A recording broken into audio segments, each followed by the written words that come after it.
tere kõigile ja tere tulemast saatesse Juudi maailm nädalas kanalil i24 News. Mina olen Emily Francis. Iga nädalal keskendume lugudele, probleemidele, isiksustele ja intervjuudele, mis pakuvad huvi juudi kogukonnale siin Iisraelis ja kogu maailma juudi kogukonnas. Ja alustame selle nädala juudi maailma tähtsaimate uudistega. Heitke pilk! 46-aastane mees ründas koguduse liiget ja turvameest reede õhtul Manhattani kesksünagoogis Shabbati teenistuse ajal. New Yorgi politseiosakonna politseinikud olid kiiresti kohal ja pidasid kahtlusaluse kinni ning keegi ei saanud tõsiselt viga. Ründaja, kelle nimi on Joshua Montez, on süüdistatud vihakuritegudes. New Yorgi linnapea Zohran Mamdani kohtus rabidega, kes hoiatasid, et tema Iisraeli vastane retoorika paneb juudi päritolu New Yorklased end ebaturvaliselt tundma. Kohal viibijad kutsusid teda üles, tsiteerin, rahustama olukorda ja vältima keelt, mis demoniseerib Iisraeli ennast. Mamdani büroo nimetas kohtumist avatud ja konstruktiivseks ning märkis, et peamine tähelepanu oli juutide turvalisusel. Uus YouGovi küsitlus näitab, et 47% brittidest soovib nüüd vähem või üldse mitte sisserändajaid Iisraelist, võrreldes 39%-ga 2016 aastal. Ainult 5% toetab rohkemate Iisraeli sisserändajate riiki tulekut, samas kui 24% on rahul praeguse tasemega. Peamised vasakpoolsete Iisraeli vastaste meeleolude tõttu peetakse Suurbritannias ainult Venemaad, Pakistani ja Nigeeriat veelgi vähem sisserändajatele sõbralikeks riikideks. Iisraeli kaitsevägi on tuvastanud Shlomo Haimsoni haua, 18-aastane juudi sõdur, kes lasti maha, kui ta põgenes Briti kinnipidamislaagrist Küprosel 1948 aastal. Ta tapeti põgenemiskatse käigus pärast seda, kui ta sai teada, et tema elukaaslane oli sünnitanud. Tema säilmed maeti hiljem ümber tähistamata hauale Haifas. Arhiivide, fotode ja tunnistajate ütluste abil tuvastasid uurijad, et ta oli maetud Kfar Samiri kalmistu, hauasse number 11, lõpetades 78 aastat kestnud ebakindluse. Tema perekonda Brasiilias teavitati sellest sel nädalal ning nad osalevad sõjaväetseremoonial, kus hauale paigaldatakse tema nimega hauakivi. Ja lõpuks juudi ärimehed Bob Iger ja Joshua Kushner ostavad Los Angelese Lakersi rekordilise $12,5 miljardi suuruse tehinguga. Müük toimub vaid aasta pärast seda, kui Mark Walter ostis meeskonna $10 miljardi eest. Väidetavalt üritab ta nüüd raha koguda Justiitsministeeriumi uurimise tõttu. Kushner, miljardäärist, riskikapitalist ja Jared Kushneri vend, müüb oma osaluse Miami Heatis, et koos endise Disney tegevjuhi Igeriga ost lõpule viia. Inimesed nimetavad seda Iisraeli ajaloo pöördeliseks hetkeks. Tulevane 27. oktoobri valimine otsustab, kas peaminister Benjamin Netanyahu jääb ametisse või lõpeb tema peaaegu 20 aastat kestnud, kuid mitte järjestikune periood riigi tippjuhina. Ja erinevad meist välismaal elavatest ameeriklastest ei tohi välismaal elavad Iisraeli kodanikud hääletada posti teel. Seega peavad nad valima isiklikult, kui soovivad oma hääle anda. Nüüd teeb populaarne Iisraeli välismaalaste algatus Fly and Vote, mida juhib Aid Coalition, kõik endast oleneva, et tagada iisraelaste lendamine ja hääletamine. Rohkem sellest rääkima on meiega liitunud New Yorgist Patel Blaish Sultanik, Aid Coalitioni tegevjuht New Yorgis. Aitäh, et olete siin. Aitäh, Emily. See on väga suur algatus ja me teame, kui oluline on eesootav valimine. Aga ma olen lihtsalt uudishimulik. Ma tean, et meil pole täpseid numbreid. Aga kui palju arvatakse, et välismaal elavaid iisraellasi elab väljaspool Iisraeli? Peamiselt, ma arvan, et sa tead kõige paremini USA'd. Palju, eks? Ja eeldatakse, et umbes 700 000 kuni 1 miljon Iisraeli valijat elab väljaspool Iisraeli. Wow! See moodustab umbes 10% kogu valijate arvust. Wow, see on palju. Ja see on kummaline asi, sest kui ma mõtlen sellele loogiliselt, siis me saame hääletada ka kirja teel. See on üks neist asjadest, mis on valimissüsteemi sisse ehitatud, aga see on väga aegunud. On paberid ja ümbrikud ning muud sellised asjad, mis ei lase muutustel toimuda, mis peab olema väga frustreeriv. Õige, Emily. Erinevalt paljudest demokraatiatest ei paku Iisrael üldist kirja teel hääletamise võimalust. Nii et kui oled välismaal elav Iisraeli kodanik, sa pead füüsiliselt olema kohal Iisraeli valimisjaoskonnas, et oma häält anda. Ja ma võin seda sinuga jagada. Et saada aimu iisraelaste motivatsioonist välismaal, viisime selle aasta alguses läbi küsitluse. 4500 välismaal elava iisraellase seas, millest 84% peavad neid valimisi Iisraeli ajaloo ühtedeks tähtsaimateks. 73% soovivad lennata ja hääletada ja 45% oleksid valmis tegema kõik, mis vaja. Nii et me tuvastasime takistused ja aitame neid ületada. Õige. No ma mõtlen eriti, me teame, et hind on probleem, eriti sõja ajal ja juba ainuüksi lennupiletid on väga kallid ning see ei pruugi olla realistlik. Räägi meile sellest algatusest ja kuidas see aitab seda lõhet ületada. Hea meelega, aitäh veel kord. Fly and Vote on erapooletu algatus. See on EID Coalitioni rahvusvaheline valijate aktiivsuse tõstmise algatus, mis on mõeldud selleks, et aidata iisraellastel üle kogu maailma kasutada oma õigust ja hääletada. Kuidas me seda teeme? Me juhime infokeskust, mis pakub üldist teavet valimiste kohta ja kontrollib valimisõigust. Ja meil on reiside ja logistika abi platvorm. Nagu näete, kaob valimispäeva range tähtaja lähenedes nii kuupäevade paindlikkus kui ka kohtade saadavus. Ja mõned inimesed ei suuda ise lihtsalt nutikamat lahendust leida. Nii et meie süsteem toob esile just need valikud, kombineerides kommerts, odavlennu ja ümberistumisvõimalusi. Samuti, kui valimiste kuupäev läheneb, pakume ka spetsiaalseid tellimuslende. Kõik need on mõeldud pakkumise suurendamiseks ja võivad aidata hindu mõistlikumana hoida. Jah, aga Iisraeli valitsus on vastu hakanud. Ma mõtlen, me teame, et mõned nädalad tagasi oli teateid algatustest, mis ähvardasid kohtusse kaevata ja kogu see asi. Tead, ilmselgelt siin peab olema mingi poliitiline motiiv, et piirata neid tellimuslende. Ma mõtlen, kuidas see demokraatlik on. Ma pean ütlema, et see on tõeliselt erapooletu algatus. Me ei vali poolt, me toetame hääletamisõigust. Me ei küsi inimestel, kuidas nad hääletavad. Me ei toeta ühtegi parteid ega kandidaati. Välismaal elavad iisraellased hõlmavad kogu spektrit ja algatus on avatud kõigile. Ja on oluline märkida ning see on oluline erinevus. Me ei osta pileteid ega rahasta üksikute inimeste reise. Osalejad maksavad ise või korraldavad ise oma reisi. Me pakume teavet ja ligipääsu reisivõimalustele. See on tõesti väga oluline. Nüüd on küsimus, kui paljusid me ootame. Ma arvan, et me tegelikult ei tea, eriti kuna paljud lennufirmad ei lenda veel Iisraeli. Kas sa arvad, et sellest piisab, et tõesti midagi muuta? Praegu siis üle 30 000 inimese on selle algatusega liitunud. Võin teile öelda, et tööstuse allikate kohaselt on piletite broneeringute arv valimistele eelnevateks päevadeks sel aastal kasvanud 300% võrreldes tavapärase tasemega. Muide, just seda me praegu püüamegi mõista. Registreerimine ja teadlikkuse tõstmine esimeses etapis. Järgmine etapp on tegelikult tuvastada, kellel on juba reis olemas, kes veel vajab abi ja kuidas saaksime veelgi teate küll, aidata takistuste ületamisel. Ja me just käivitasime sel nädalal avaliku küsitluse, et kaardistada, kui paljud iisraellased plaanivad proovida hääletada ning näha, milline on olukord ja kuidas saaksime veelgi aidata. Wow, see on päris mahukas töö. Ja kuidas te infot levitate? Kõikjal, kus on Iisraeli kogukonnad, kõikides sotsiaalmeediakanalites, PR, lihtsalt igal pool. Me levitame infot, isegi praegu teie kaudu. Jah, see on tõsi, seda me teame. Aitäh. Hästi, suur tänu teile. Väga huvitav saab olema näha, kuidas see välja kukub. Batal Patel Blais-Sutonik, EID Coalitioni tegevjuht New Yorgis. Aitäh. Oluline on, et sa jõuaksid Iisraeli ja hääletaksid. Kaugus ei tohiks olla põhjus oma hääle kaotamiseks. Lennake ja hääletage kõik. Aitäh veel kord. Jeffrey Myers on pärast peaaegu 10 aastat Pittsburghi Elupuu sünagoogi rabi ametist tagasi astunud, kuid tema rabi ametiaeg pole olnud sugugi tavaline. Ta on pidanud saama valguse ja optimismi sümboliks mitte ainult oma kogudusele, vaid ka juutidele üle kogu USA. Sest 2018. aastal toimus seal Ameerika juudi ajaloo kõige surmavam terrorirünnak. Siin on selle raporti kohta rohkem teavet.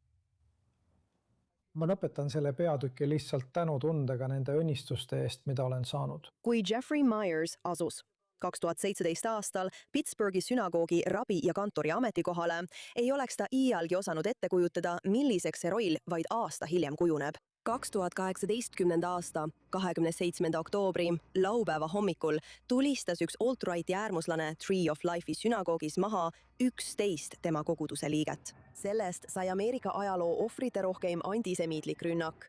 Ravi Myers sattus nii riikliku kui ka rahvusvahelise tähelepanu keskpunkti ning talle anti hirmuäratav ülesanne juhtida, aga ka aidata oma kogudusel paraneda.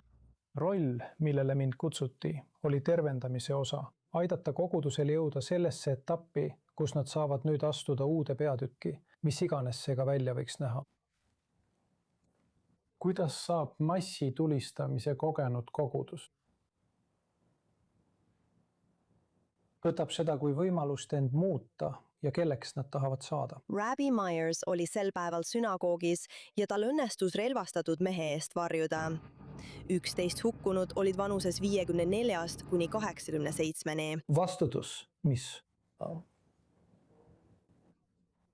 kaasneb sellega, et olla usujuht, kes on üle elanud nii õudse sündmuse, et tagada, et 11 ohvri au ja väärikus oleks alati kõrgeimal tasemel hoitud. Pärast rünnakut ütles ta, et tal oli raske palvetada. Ta luges salmide raamatut, püüdes leida tähendust. Kõigi 150 peatüki lugemise keskel sattus ta 121 peatükis lausele. Minu abi tuleb Jumalalt, taeva ja maa loojalt. Ta ütleb, et see andis talle jõudu ja julgust olukorra ohjeldamiseks. Ta andis tunnistusi ründaja kohtuprotsessil ning on aidanud kogukonda üles ehitada nii emotsionaalselt kui ka füüsiliselt. Hoone on pärast rünnakut seisnud tühjana, kuna kogudus kolis teise kohta. Kuid uus taastatud Elupuu sünagoog avatakse 2028 aastal. Tööd käivad hoone peasaalis, mis jääb alles. Järgmise osa ehitusega alustatakse tõenäoliselt paari kuu pärast. Võib-olla 2 aasta jooksul kolime tagasi uude püsivasse hoonesse, mis jutustab toimunust ja on mälestusmärk juhtunule. Ja õpetab inimesi antisemitismist. Nii et me oleme üsna elevil tuleviku suhtes siin. Rabi Myers läheb pensionile 70-aastaselt ja jätab endast maha pärandi, mida vähesed oleksid osanud tema alustades ette näha, kuid mille eest inimesed on kindlasti tänulikud. Millestki sellisest läbi tulemine ei ole lihtne ja tema on hoidnud laeva kindlal kursil ja hoolitsenud kõigi eest. Ja ma arvan, et ta on selles puhkuse välja teeninud. Keegi ei peaks kannatama seda õudust, millest Rabi Myers on pidanud kogudust ja kogukonda läbi juhtima. Ja John seda teinud tõeliselt kaunil, vankumatul viisil, juhtides alati tuleviku lootusega. Kuna konflikt Hezbollahiga jätkub, tehakse koordineeritud jõupingutusi Liibanonis, Beirutis ja Sidonis maetud juutide säilmete tagasitoomiseks, eriti nende haudade puhul, kuhu maetud inimeste sugulased elavad Iisraelis. Liibanoni meediateatel on Iisrael palunud säilmete üleviimist osana Iisraeli ja Liibanoni vaheliste alalise kokkuleppe läbirääkimistest. Meiega liitub nüüd Bostonist Frank Salamäe, Boston College'i Lähis-Ida uuringute professor, et sellest rohkem rääkida. Tere, aitäh, et olete siin.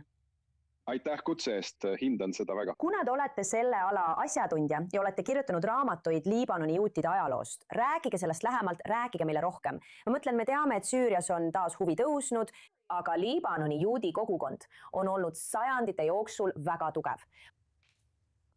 Ja ma mõtlen, see on väga vana kogukond ja seda ei ütle mina, seda ütlevad kogukonna liikmed ise ning nende enda märkmed, kirjutised kogukonna arhiivis.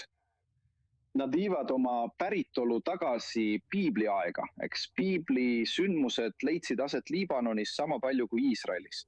Nii et need ei ole nomaadlikud kogukonnad, need ei ole ajutised kogukonnad ega võõrad, kes tulid kusagilt mujalt, eks. Ei, see ei ole nii. See kogu idee, kui soovite, nii-öelda tagasitoomisest või repatrieerimisest Liibanoni juutide säilmete puhul. Kui see tõesti on osa läbirääkimistest, häirib see mind väga. Sest see aitab omal moel kaasa juudi ajaloo kustutamisele kaasaegsest Liibanoni ajaloost. Nii et mitte ainult juutide omamoodi pagendus Liibanonist sai 1990. alguseks läbi, vaid nüüd on ka, teate, ma kasutan siin tugevat sõna, on olemas katse, kui need läbirääkimised tõesti toimuvad ja ma olen selles osas kahe vahel, sest ma ei tea, kas Liibanoni valitsus on võimeline pidama läbirääkimisi Liibanoni juutide säilmete üle. See lõpetab Judenfrei ringi, kui soovite, just kui Liibanoni puhastamise. Juudi ajaloost. Elavad on lahkunud, kuid, aga me just kui aitame Hezbollahad, et Erased your... et surnukeha välja kaevata. Täpselt kustutada kõik jäljed ja sümbolid. See on väga huvitav, see on väga huvitav vaatenurk ja ma ei olnud sellele varem mõelnud. Ja ma lihtsalt mõtlen, et esimene asi, tead, see ei ole tegelikult juudi seaduse osa, et eksumeerida. Ma mõtlen, me saame aru, et inkvisitsiooni ajal püüdsid kõik oma pereliikmeid matta Õlimäele. Aga nende vaatenurgast, kes väidetavalt tahavad, et see juhtuks, kas see võiks nende sugulastele siin Iisraelis tuua mingit lõpetatuse või terviklikkuse tunnet? Jah, täiesti. Ma saan sellest emotsionaalsest poolest täiesti aru, aga ajalooline pool, minus olev ajalooõpilane, on sellest üsna häiritud, sest Liibanonis on endiselt juute. Muidugi meil ei ole rabi, nii et tead see sündide, abielude ja matuste protsess. Tead, juudi elu tähistamine on ilma rabita võimatu. Tavaliselt tead kuni 1990-ndateni tõi Liibanon rabi Türgist, et viia läbi viimased talitused ja nii edasi. Aga tead, rabi puudumine ilmselgetel põhjustel on põhjustanud, et Hezbollah varjatud antisemitism, kui soovid, teeb selle võimatuks. Nii et kogukond hääbub aeglaselt. See häirib mind väga. Jaa, see on loogiline. Ja minu küsimus on ka. Tead, ma mõtlen, me teame, et oleme teinud lugusid Süüriast pärast Assadi režiimi kukkumist, kus Süüria juudid tahavad tagasi minna, et oma vara tagasi saada ja seda taaselustada. Tõsi, Süüria oli üks suurimaid juudi kogukondi, palju suurem riik. Aga kas selleks on mingi tõmme? Kui me kunagi selle konflikti teisele poole jõuame, kas siis võiks midagi sellist juhtuda? Absoluutselt. Ma arvan, et Liibanoni juudid, need, kes on lahkunud või sunnitud lahkuma, peaksid saama tagasi tulla. Mul on selles osas tõsiseid kahtlusi tead tagasi Liibanoni minemise suhtes, et seal oma kohalolekut taastada. Nad läheksid tagasi samamoodi nagu mina Liibanoni kristlasena läheksin tagasi alati, kui saan, lihtsalt külastuseks. Ma ei usu, et ühiskond on liikunud nii kaugele sellest, milline oli Liibanoni idee 1940-ndatel. Jaa, Lähis-Ida Pariis. See Majana konföderatsioon. Noh, mitte ainult see, vaid tead see mõte, et mitu kogukonda suudavad harmoonias kõrvuti elada, on ammu kadunud. Ja kuna selline mitmekesine, multietniline, pluralistlik Liibanon oli mingis mõttes kujundatud Liibanoni kristlaste poolt ja Liibanoni kristlased ei eksisteeri täna enam poliitilise mõjuga kogukonnana. Nii et Liibanon on selles mõttes liikunud justkui pimedale poole. Hästi, väga huvitav. Suur tänu, Frank Salame, Boston College'i professor. Aitäh. Olgu, teda kutsutakse Hiina Schindleriks. Ho Fangshan päästis tuhandeid juute, kui ta oli Hiina peakonsul Viinis aastatel 1938 kuni 1940. Ja nüüd kasutab üks Hiina kinnisvarafirma tema kujutist, et müüa tema kodulinnas odavaid maju välismaistele turistidele. Ema tütar on sellepärast maru vihane. Siin on rohkem infot meie reporterilt Alex Lussilt. Hiina kinnisvaraportaal on sattunud väga ebatavalise holokausti mälestamisega seotud vaidluse keskmesse, kuna kasutas ühe Hiina suurima juutide liitlase pärandit majade müümiseks. Selle keskmes on Honghuang Fengshan, keda kutsutakse mõnikord Hiina Schindleriks. Oli Hiina peakonsul Viinis, kui natsionaalsotsialistlik Saksamaa võimule tuli. Sel hetkel otsisid Austria juudid igasugust võimalust põgenemiseks. Kuid natside kontrolli all olevast territooriumist lahkumiseks vajasid nad tõendit, et mõni teine riik oleks valmis neid vastu võtma. Siin astuski Ho mängu. Ta hakkas juudi perekondadele väljastama viisasid Shanghaisse, tuhandeid neist, kuigi tol ajal ei nõudnud Shanghai sisenemisviisat üldsegi. Aga ta tegi seda selleks, et anda juutidele vajalikud dokumendid põgenemiseks ning jätkas seda ka oma ülemuste vastuseisust hoolimata. Tema teod jäid tema eluajal suuresti tundmatuks, kuid pärast tema surma Yad Vashem tunnustas teda kui õiglast rahvaste seas. See on au, mida antakse mitte juutidele, kes riskisid oma eluga, et päästa juute holokausti ajal. Nüüd, aastakümneid hiljem, kinnisvaraportaal Ho kodulinnas Yiyangis kasutas seda ajalugu pealkirjas, millega reklaamiti maju hinnaga $40,000. seostades tema juutide päästmise otseselt kinnisvarareklaamiga. Tema, 75-aastane tütar Manlin Ho, ütleb, et see ületas piiri, protesteerides selle vastu, et tema isa pärandit kasutatakse ärilistel eesmärkidel. Pärast pahameelt suleti ka veebileht. See on kummaline kinnisvaralugu, mis on taas toonud tähelepanu holokausti ajaloo tähelepanuväärsele peatükile. Kui suur osa maailmast hakkas juutidele uksi sulgema, kasutas üks Hiina diplomaat oma volitusi, et allkirjastada viisasid ja aidata neil põgeneda, hoolimata vastuseisust oma ülemustelt. No sa ei pea reisima maailma keskmesse ega New Yorgi Broadway südamesse, et saada aimu kõige kuulsamatest ja kauaaegsetest muusikalihittidest. Nüüd aga on kohalik Iisraeli teatrigrupp nimega Hamakor hoogu võtmas ja toob lavale Guys and Dolls etenduse, kus kogu trupp räägib inglise keeles ja etendus toimub inglise keeles. Ja nad panevad jalga oma tantsukingad, et esineda Tel Avivi kultuurikeskuses Haabima väljakul. Siin on rohkem infot minu reportaažis Center Stage'ilt.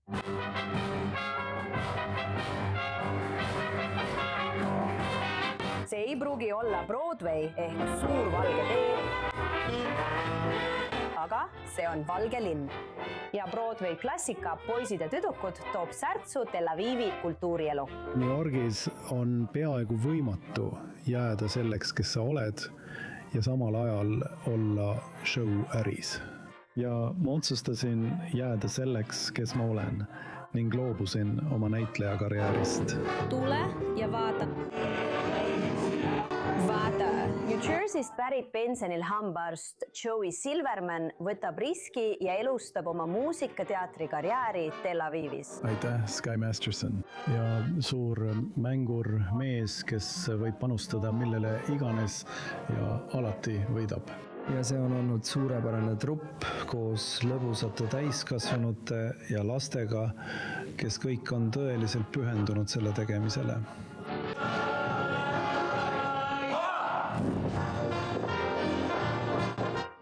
Etendust toodab Hamakor, Iisraeli teatrikompanii, mis toob Broadway hitid inglise keeles Iisraeli lavale.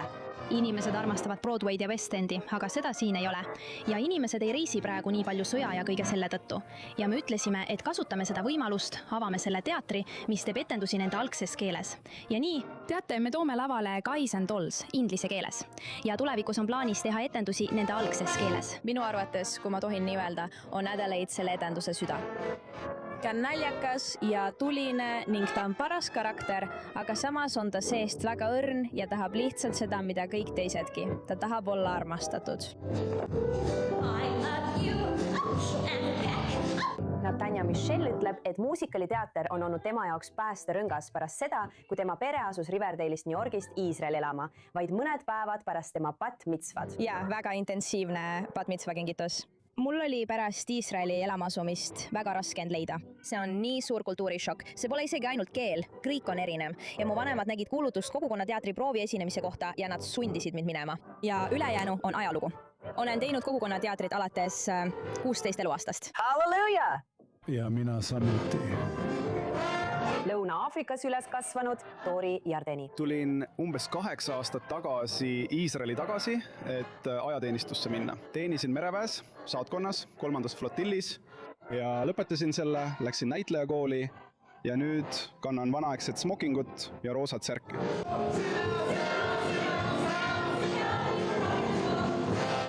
Mängib Nicely Johnsonit. See tüüp ei ole kõige teravam pliiats, aga tal on alati naeratus näol. Ta on üsna näljane, talle meeldib süüa ja ta on alati ühe hea naeru jaoks valmis. 1, 2, 3, 4. Ja mis veelgi enam, elav orkester, mis koosneb peamiselt Alim Hadashimist üle kogu maailma Shelly Pimleni juhatusel. See on esimene kord üldse saadet produtseerida. Nii et minu jaoks on see, tead küll, põnevus. See ajab mind vihaseks, see paneb mind naerma, see tekitab minus palju erinevaid tundeid. Aga päeva lõpuks on kõik keskendunud sellele ikoonilisele Broadway muusikalile ja loodavad kõnetada rahvusvahelist meeste ja naiste publikut, kes otsib võimalust laulda ja tantsida.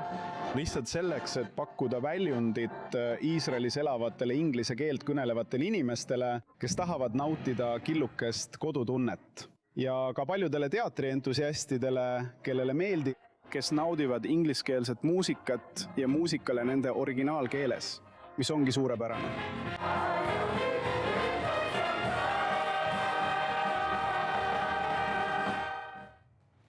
Ja see ongi kõik selle nädala saates Juudi maailma nädal.